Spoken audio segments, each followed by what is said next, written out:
Hi friends, welcome back. तो अभी हम देखने वाले हैं 4 लाख अंडे रोज आते हैं इस पोल्ट्री फार्म से। अरे वाह, ये क्या लेयर पोल्ट्री फार्मिंग, ये क्या चीज़ होती है layer?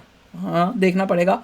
Automatic egg poultry farm, automatic है तो मशीनों से काम होता होगा। देखिए क्या क्या मशीन कर पाती हैं। मैं तो उसमें इतनी मतलब मैं जब मैंने किचन में देखा था कि किचन के अंदर अपने आप आलू छिल जाते हैं, रोटियां बन जाती हैं, आटा गूंद जाता है। मैं तो वो देख के भी इतनी अमेज्ड हुई थी। तो इसमें देखते हैं कि भैया अब पोल्ट्री फार्म्स में भी कितना ऑटोमेशन हो गया है। तो वीडियो शुरू करते हैं। वीडियो शुरू करने से पहले अगर आप चैनल पर नए हो और आपने अभी तक सब्सक्राइब नहीं किया तो जल्दी से पहले सब्सक्राइब के बटन और बेल आइकन को क्लिक कर लो ताकि आपको हमारे सारे न्यू वीडियोस के नोटिफिकेशन मिल जाएं जैसे हम अपलोड करें। अगर आपको वीडियो पसंद आता है प्लीज लाइक एंड शेयर। चलिए शुरू करते हैं। ऑटोमेटिकली सीधा एक स्टोर में जाएगा, मतलब शेड में आना ही नहीं है, शेड में आना ही नहीं है किसी को। मतलब? और जो बिट्टे हैं वो भी आप ले सकते हैं, सीधा बाहर जाएंगी। बिट्टे मींस उसकी पोटियां? शेड में किसी का कोई काम नहीं है। सिर्फ अगर हम शेड की बात करें, अरे 1 लाख मुर्गी के पीछे सिर्फ 2 बंदे लगते हैं। मेरे पास 6 लाख बर्ड है यहाँ पे, जिसमें से नमस्कार दोस्तों आज मैं कमाल आपको ही लग रहा है दिखाऊंगा नॉर्थ कुछ। इंडिया का सबसे बड़ा लेयर पोल्ट्री फार्म। दोस्तों इस फार्म पे हो रही है अंडे की बारिश। यहाँ पे केज सिस्टम में 5 लाख मुर्गी से 4.5 लाख अंडा रोज लिया जा रहा है और इन मुर्गी के वेस्ट से मुर्गी खाद बनाया जा रहा है जो ऑल ओवर इंडिया में बेचा जा रहा है। अच्छा, तो मैं वाह। मिलता हूं आपको अंकित भाई से, जानते हैं इनके फार्म के बारे में और देखते हैं कैसे होती है लेयर पोल्ट्री फार्मिंग। नमस्कार सर। नमस्कार जी। सर आज आपके फार्म पे आए हैं ओए और होए, इतना कितना बड़ा है। Layer poultry farm. मैंने इतने वीडियो बनाए पर आज सोलर लगाए हैं ऊपर। सर पहले छोटा सा अपना परिचय दे दो हमें। वाह, नमस्कार सबको, मेरा नाम अंकित कटारिया है। मैं पंजाब में पटियाला में के रहने वाला हूँ। ये हमारा 6 लाख बर्ड का पोल्ट्री फार्म है जिसमें सिर्फ लेयर बर्ड है जी। यहाँ पे हम सिर्फ अंडों का काम करते हैं और कंपोस्ट बनाते हैं जी। ये नॉर्थ इंडिया का लार्जेस्ट लेयर फार्म है। अरे वाह, मतलब मेरा वही उनके लिए खाना जा रहा है। बड़ा फार्म नॉर्थ इंडिया में नहीं है। नॉर्थ इंडिया में लेयर फार्म इससे बड़ा नहीं है जी।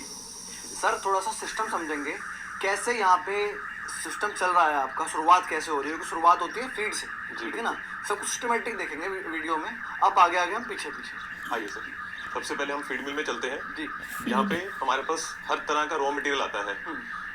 सोयाबीन हो गया, मक्की होगी, बाजरा, जो खाने के लिए उसके बाद उनके। खल होगी, सनफ्लावर की, मस्टर्ड की, ये सब चीजों को मिक्स करके हम फीड बनाते हैं बर्ड की एज के अकॉर्डिंग। जिस तरह के हमारे बर्ड है, जितनी उनकी एज है उस तरह से उनकी फीड बनती है। छोटा बर्ड है उनको प्रोटीन की रिक्वायरमेंट ज्यादा रहती है तो उस हिसाब से प्रोटीन डलता है। जैसे जैसे बर्ड लेइंग पे आता है, अंडा देने लगता है, उसको कैल्शियम की रिक्वायरमेंट ज्यादा होती है तो उसमें कैल्शियम उस हिसाब ऊपर से वाली ज्यादा- कैसे रॉ खाएगी? मटेरियल है। वैसे तो हम अभी पंजाब में हैं तो रॉ मटेरियल की तो पंजाब में कमी नहीं है। आप कहाँ से मंगवा रहे हो सर रॉ मटेरियल? हमारा रॉ मटेरियल पूरे भारत से आता है। अच्छा। जैसे इस वक्त हमारे पास बाजरा आ रहा है राजस्थान से, ये सारा उनका मक्की खाना है। ज्यादातर यूपी और बिहार से आती है। जो ग्रिट है वो भी राजस्थान और हिमाचल से। ये अभी लोड ही हो रहा है, लोड हो रहा है ना? ये अनलोड हो रहा है, ये गाड़ी यहाँ पे क्या खाली चीज है इसके अंदर? इसके अंदर ग्रिट है। अच्छा ग्रेट है इसके अंदर। हाँ जी। ग्रेड क्या होता है? सोयाबीन मध्य प्रदेश से आती है। अच्छा, ग्रेड खल कुछ आती है वो होता राजस्थान होगा। से, पंजाब से ग्रेड। मिल जाती है। तो जोन सी चीज जहाँ पे सबसे वही ऊपर दाने quality कोई की होगा, मिलती है, दाना वहाँ से दाने लेते हैं। टाइप की। हमारा मैं quality सुनी में हुई है compromise शायद। नहीं होता। जी थोड़ा देख पा रहे हैं हम, ये पूरा इन्वेंट्री है, पूरी फैक्ट्री ही लग रही है और यहाँ पे ये मिल है ना? जी, ये फील्ड मिल है। जी। इसके अंदर मतलब मतलब? ग्राइंड होगा, उसके बाद अपने आप से साइलो में जाएगा। बड़े बड़े साइलो लग रहे हैं जो, है ना? हाँ जी। मैं मतलब? आपको बताता हूँ सारा प्रोसेस। आइए। बड़े बड़े जो टैंक से हमारी साइलो तरह तरह का रॉ मटेरियल होता है जी। हमारे यहाँ से पास, डालेंगे। उनको हम यहाँ पे स्टॉक कर लेते हैं। उसके बाद हमारे पास यहाँ पे कई तरह के बिन लगे हैं। तो जो सा मटेरियल जहाँ पे भी लोडेड है वहीं पे काट के नीचे कन्वेयर लगा है। जैसे कि आप देख सकते हैं, ये पूरी 3 गोडाउन्स में कन्वेयर लगा है। इसमें माल कटता है और अपने आप फीड मिल में पहुंच जाता है। मेरे को नहीं समझ आ रहा। हाँ जी, ये कन्वेयर है, यहीं पे माल कटेगा और ये अपने आप कन्वेयर feed mill में मतलब? पहुंचा देगा। मतलब इसके अंदर डाल देंगे, कवर कर रखा है अभी तो। बस वहीं से जहाँ पे माल कटेगा वहां से कवर उतार के वहीं पे बोरियां काट देते हैं। अच्छा अच्छा। वहां से कट के सीधा फीड मिल में पहुंच जाता है। तो सर ओ, मेहनत तो आपने जाएगा। आधी कर दी, आधे से भी कम कर दी। मतलब उठानी नहीं है बोरी, बस एक बार उसमें माल डाल लोड दो। हो गया, उसके बाद इसको दोबारा लोडिंग करने की जरूरत नहीं पड़ती कहीं पे, इसको कहीं लेके नहीं जाना पड़ता। ये माल वहीं का वहीं कट जाता है जहाँ पे भी पड़ा होगा। जी जी। उसके बाद यहाँ पे हम फीड मिल में आते हैं जहाँ पे ये सारा माल मिक्स होता है, जी, जिसका mixing है। वेट हमने पहले ही डिसाइड कर रखा होता है फॉर्मुलेशन हमारे हिसाब से। जी। ग्राइंडिंग होके, मिक्सिंग होके, इसमें जो भी न्यूट्रिशन ऐड करना होता है, जो भी विटामिन मिनरल्स डलता कैसे है ये? वो ऐड ऊपर करके का? बाहर बड़े बड़े साइलोस में चला जाता है। ये भी सारा ऑटोमेटिक प्रोसेस है और मैं आपको दिखाता हूँ ये कैसे प्रोसेस करते हैं। अच्छा कंट्रोल रूम तो- यहाँ पे है इसका जी। इसके अंदर एक ऑपरेटर भैया बैठे हैं, बटन्स दबाने हैं बस। वो करते हैं इसे। देखो अच्छा। कि जैसे 1 2 3 ड्राइंग है, ये सारे साइलोज हैं जिनमें सेंसर लगे हैं। जिसमें भी फीड फुल होगी या खत्म होगी उसकी लाइट जल जाती है। ओरे वाह। वो माल हम भर लेते हैं जी। हर बिन में अलग अलग तरह का माल होता है जिसका वेटमेंट होती है। वेट होने के बाद वो ग्राइंड होता है, यहाँ पे मिक्सर में आ जाता है। मिक्सिंग होने के बाद उसमें कुछ भी हमने न्यूट्रिशन ऐड करना है, मिनरल्स ऐड करने हैं, विटामिन ऐड करने हैं, वो ऐड करके हम इसको साइलो में भेज देते हैं। और ये फॉर्मूला यहाँ पे पहले ही सेट किया जाता है। यहाँ पे कुछ भी मैनुअल नहीं होता। यहाँ पे हमने कंप्यूटर में फॉर्मूला भर दिया, उसके बाद कितने बैच बनेंगे, कितना ट्रांसपोर्टेशन टाइम है, कितना ग्राइंडिंग का टाइम है, कौन सी चीज advancement. कितनी डेविएशन हाँ, लाओगे, ये typical सब कुछ factories हैं। पहले से प्री प्लान होता है। मैं और तो पहली बार automatic देख तरीके रही से होता है। कोई भी इसमें ह्यूमन इंटरवेंशन या इंसान की दखलबाजी नहीं है। कमाल है, इंसान कितने वहाँ लोगों लग का रहेगा, काम कम है हो ना? गया। वहाँ लग गया, उसके बाद नहीं लगना। उसके बाद नहीं लगना, उसके बाद फीड सीधा मुर्गी खाएगी बिना किसी इंसान के हाथ लगे। मतलब वहाँ तक पहुँचे। मैं ये देख रही हूँ कि इससे मतलब पूरा जो इलाका है वहां पे, नहीं तो आपको बंदे ही बंदे दिख रहे होते, बोरी उठा रहा है कोई, कुछ कर रहा है कोई, कुछ, इतना लो कर रहे होते काम। वहां पे अब 0 आदमी, बस वो उस पे कंप्यूटर के ऊपर बस करो और काम खत्म। कमाल है। देखेंगे सर कैसे पहुँच रही आइए, है आइए, please। यहाँ से। मतलब सर इस फार्म को चलाने के लिए बिजली भी बहुत लगती होगी सर। कोई बहुत सोलर लगाया। यहाँ पे हमारे पास सिर्फ 500 किलोवाट का ही लोड है, जो कि औसतन छोटी फैक्ट्री का होता है, तो उसमें हमारा सारा काम चल जाता है। सोलर भी तो लगा है। प्लस हमारे पास सोलर भी लगा हुआ वही। है, सोलर भी है, तो कुछ बहुत ज्यादा इशू नहीं है। बिल में भी फर्क पड़ा होगा सोलर हाँ, से। बिल्कुल, बिल्कुल। जी जी जी। चलते हैं थोड़ा साइड की तरफ। मेरे पास 6 लाख बर्ड है यहाँ पे, अच्छा। जिसमें से 1 लाख बच्चा है, 5 लाख लेइंग बर्ड है। वो 5 लाख लेइंग नहीं, पर मुझे ये पूछना है कि क्या ये केज के अंदर ही पूरी जिंदगी रहती है कि इनको कोई खुला जगह भी मिलती है? ये कहीं मतलब जब खाने के लिए होता है तभी इनको यहाँ लाते हैं, पर लाना मुश्किल है। पर ये जैसे लग रहा है इतनी छोटी सी जगह पे इतनी मुर्गियों को चलने की, जैसे हम लोग देखते थे भैया मुर्गियों का इतना खुला इलाका होता था बचपन में, वो इधर उधर भागती थी, सब था, और एक जगह पे उनका खाना होता था, जब भूख लगती थी वहां जाके वो खा लेती थी। वैसे कि इनको ऐसी बंदी बेचारी रहती होंगी? I hope not. 4 से 4.5 लाख अंडा रोज देता है। 4.5 लाख अंडा रोज आ रहा है। हाँ जी। तो सर थोड़ा सा पास स्टोरी जानेंगे। आप जैसे इस फील्ड में हो और इतने बड़े लेवल पे, मतलब फैक्ट्री लेवल पे कोई काम कर रहा है, वो भी अंडे का, ठीक है ना सर? आप इस लाइन में कैसे आ रहे हैं अंडे? पहले अंडे ही अंडे। स्टडी करके आया हूँ बाहर से। कहाँ से? मेरी कॉलेज ग्रेजुएशन बैंगलोर से थी, उसके बाद मास्टर्स के लिए मैं फ्रांस चला गया था। लंदन ओह। में मेरी पोस्ट ग्रेजुएशन है जी। फ्रांस से जब यहाँ पढ़ के। आया, हमारे पास पहले एक स्पिनिंग मिल भी है, तो वहाँ पे काम शुरू किया। फिर कुछ साथ में और करने का इच्छा थी। अच्छा। तो मेरे पास मेरे साथ यहाँ पे पार्टनर भी हैं, तो पार्टनर्स के साथ मिलके जो मेरे जैसे पार्टनर हैं, उनका ऑलमोस्ट 25 साल का तजुर्बा है इस लाइन में, पोल्ट्री लाइन में। उनके पास अपना एक दूसरा पोल्ट्री फार्म भी है, कन्वेंशनल वाला जी। इसी वाला फिर हमने मिलके साथ में लगाया जी, जिसमें खर्चा कितना है सब सेटअप 5 में? लाख लेयर बर्ड और 1 लाख बच्चा। अच्छा अच्छा। तो ये लेयर बर्ड का मतलब ऐसे शेल्फ जो बनाए हैं? कंपनी के हैं ये? सारे बिगड़े लेइंग बर्ड हो गए जो लेज बड़ी एग्स। कंपनी है जी जी जी। बहुत अच्छा इनका प्रोडक्ट रहता है। थोड़ा सा चलेंगे साइड की तरफ। आइए। तो सर मतलब ऐसा कोई नहीं है आपकी पुश्तैनी काम नहीं, layer poultry farm, poultry farming बोले, लेयर LAYR 25 साल से कर रहे हैं। शेल्फों में मैं वो अपने रखते परिवार होंगे में ना, ऐसे एक पहले के ऊपर है। लेइंग बर्ड है। जैसे आपने ग्रेजुएशन करी किस फील्ड में की थी? नहीं वो तो लेयर तो मेरी होगा BBA लेइंग ऑनर्स बर्ड। है। अच्छा ग्रेजुएशन क्राइस्ट यूनिवर्सिटी बैंगलोर से। अच्छा। उसके बाद लंदन स्कूल ऑफ इकोनॉमिक्स मैंने समर स्कूल किया, फिर एसेक फ्रांस से समर मैंने स्कूल। अच्छा। डेटा एनालिसिस और इकोनोमेट्रिक्स में मैंने ऑनर्स की जी। तो सर मनी मेकिंग के लिए ध्यान था, फिर पैशन भी था पोल्ट्री? क्योंकि पोल्ट्री ऐसा बिजनेस हॉबी भी होता है कुछ लोगों का, फिर उसके बाद आते हैं पोल्ट्री के अंदर, ऐसा कुछ था या फिर मनी मेकिंग के ही तौर पे आप इसमें आए? दोनों ही थे। अच्छा। बिना मनी मेकिंग के पैशन बहुत लंबा चल नहीं सकता, जो मेरा मानना है जी। और बिना पैशन के मनी मेकिंग हो नहीं सकती। बिल्कुल जी, तो दोनों चीजें चाहिए होती हैं। आपको पैसा कमाने के लिए पैशन भी चाहिए जी। जिस काम के लिए आपका इंटरेस्ट नहीं है, आपको उसमें से आप पैसा कमा लोगे, उसको टाइम नहीं दोगे तो भी नहीं होता। तो भी नहीं होता। और सिर्फ इंटरेस्ट है, उसमें से पैसा नहीं आ रहा, तो बहुत लंबा उस चीज को चलाना भी मुश्किल ही होता है, स्पेशली बड़े लेवल पे। तो ये तो बहुत ही बड़ा लेवल है। तो ये साइलोज है silos आपके, है ना? चाहिए। फीड लेके जा रहे हैं वहाँ से। इनमें फीड ट्रॉली डाल देती है, जैसे आप वहाँ देख सकते हैं वो ट्रॉली खड़ी है। अभी जैसे फीड कंप्लीट होगी, उस ट्रॉली में फीड अपने आप गिर जाएगी। वो ट्रॉली जो है कौन ट्रॉली? वहाँ से इनके अंदर आएगा वो, है ना? इससे वो बूम लग जाएगा, वो ट्रॉली ऑटोमेटिक इनमें डाल देगी बिना किसी इंसानी इंटरवेंशन के। मतलब ऐसा नहीं है कि कोई पाइप लगा हुआ है ऑटोमेटिक, इसमें नहीं है, ऐसा क्योंकि कुछ दूर दूर है ना। हाँ, दूर दूर है। जब यहाँ साइलो से फिर आगे पाइप लगे हुए हैं अंदर। अच्छा, ये जा रहा है यहाँ पे साइलो से, देखो मैं दिखा देता हूँ थोड़ा सा। हाँ, साइलो से जा रहा है। अच्छी छोटी छोटी पाइप पे जो फार्म में तो चलते हैं।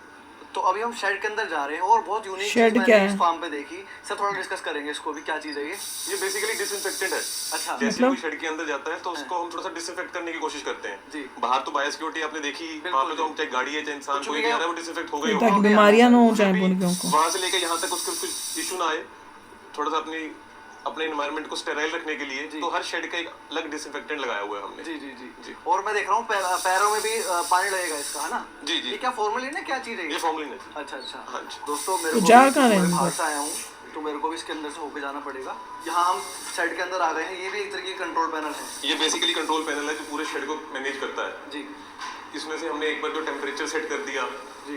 हमारा बर्ड को हमें क्या टेम्परेचर देना है अच्छा ये कर दिया आपने। हाँ, पूरा ये हमने कंडीशन हर टाइप है स्पेसिफिक वो। किया हुआ है क्या फीड देनी है तो उस अकॉर्डिंग ये सारा कुछ ऑटोमेटिक मैनेज करता है जी। ये पानी के अंदर कोई एसिडिफायर या कुछ दवाई डालनी है तो वो मिक्स कर रहा है मतलब पानी का भी ध्यान रखा है आपने। पानी का पीएच मेंटेन रहता है हमेशा जी, जी। और ये हमारा अलार्म यूनिट है ये है बैकअप सिस्टम भी अगर वो पैनल फेल हो जाता है कुछ इशू आता है तो इसके अंदर सिम डला है ये हमको फोन कर देता है फोन कर देगा। फोन कर देगा मैसेज कर देगा जब तक हम इसको ठीक नहीं करते ये हमें फोन कर ही जाएगा जी ओए होए। जितने इसके अंदर नंबर सेव है 9-10 सबको बैक टू बैक फोन आ ही जाते हैं मैसेज आ जाते हैं जब तक इशू ठीक नहीं होता जी जी। इसका उससे कुछ लेना देना नहीं है अगर लाइट करे कुछ भी है ये अपना इंडिपेंडेंट काम करता है अच्छा हाँ जी तो सर यहाँ से हो रही है आपकी एंट्री है ना, जी। यहाँ से होगी एंट्री फार्म की। यहाँ पे मुर्गी सर, हैं। कितने शेड हैं अभी यहाँ पे आपके? अभी मेरे पास यहाँ पे 6 शेड है एक बच्चे वाला 5 लेयर बोर्ड के 5 लेयर वाला। अच्छा, 5 ये बच्चे वाला वो 5 अभी ओए यहाँ होए। पे इसको ऐसे शेड में तो बोलते हैं। लाइट इतनी रहती है या बढ़ाते हैं लाइट को? ये लाइट सर इनका जो दिन और रात है उनके बाहर और दिन के रात से बहुत फर्क रहता है अच्छा इनका एक जो हमारे अंदर डिमर लगा जी। है उसमें एक सिस्टम है जी। कि दिन और रात को ये मैनेज करता जी। है धीरे धीरे इनका दिन चलता है जी। फिर पीक लाइट होती है फिर शाम होती नहीं है रहेंगे। ये उस अकॉर्डिंग इनका तो अंदर जगह है टाइम इनके निकलता लिए है। कहीं चलने की। तो उसको ध्यान में रखते हुए नहीं, इनकी बस लाइट ये मैनेज है। की जाती है अच्छा अच्छा। हाँ जी मतलब इनका दिन रात अलग है बाहर से, है इनका ना? दिन रात अलग है बिल्कुल जी। अंडे भी गिरे हुए हैं। बर्ड सर देखो, बड़ा अंडे सुंदर दिख रहे है। हैं। कौन सा बर्ड है ये?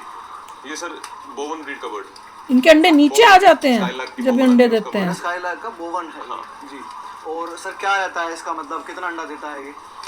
ये सर एज के ऊपर डिपेंड करता है कितना अंडा देता है वैसे ये आराम से 100-105 हफ्ते तक अंडा देता है अच्छा हाँ जी जो उसकी एज है 100-105 हफ्ते आराम से निकलती है जी। क्या मतलब अंदर का समझ जो माहौल है काफी बढ़िया है और हवा चल रही है क्योंकि इसी है एनवायरमेंटल कंट्रोल फार्म कहते हैं इसको जी। और मेरे को अंदर देखना ये से बेचारी आ रहा चल है, पाती ये हैं कि नहीं चल बाहर से पाती ही आ हैं। रहा है। बाहर से आ रहा है देखो ये तो एक के ऊपर एक है। ये चेन के साथ जैसे चेन चलती है तो मुंह जा रहा है खा पा रही है ये। हाँ यहाँ चेन है, कई जगह बेल्ट होती है ना, वो होपर होता है ऊपर हाँ जी। यहाँ पे चेन और पलटा जो मारते हैं क्योंकि पलटा बहुत जरूरी होता है, जी, मतलब जी। वो पलटा कैसे होता क्या? है? वो चेन के अंदर इनबिल्ट है जी चेन के अंदर ग्रूव्स लगे हैं वो निचली फीड को ऊपर ले आते हैं ऊपर वाले नीचे ले जाते हैं मिक्सिंग करते रहते हैं दिन में 4 बार हो जाती है अपने आप वो बेचारी ऊपर वाली को चाहिए उसको जगह ही नहीं मिल रही खाने को। शेप ही ऐसी बनी हुई है कि उसको मिक्सिंग करता जाता है फीड को अपने आप ही हाँ हाँ जी नहीं जी बहुत अच्छा है। एक केज में सर कितनी मुर्गियां हैं इसमें? एक केज में 9 मुर्गियां हैं जी 9 मुर्गियां हैं। और तो इसका पूरी size क्या भरी होगी? पड़ी लग रही हैं। ये केज है जी एक मुर्गी को आराम से 400 सेंटीमीटर स्क्वायर मिल जाता है तो 3600 सेंटीमीटर स्क्वायर है ये केज अच्छा।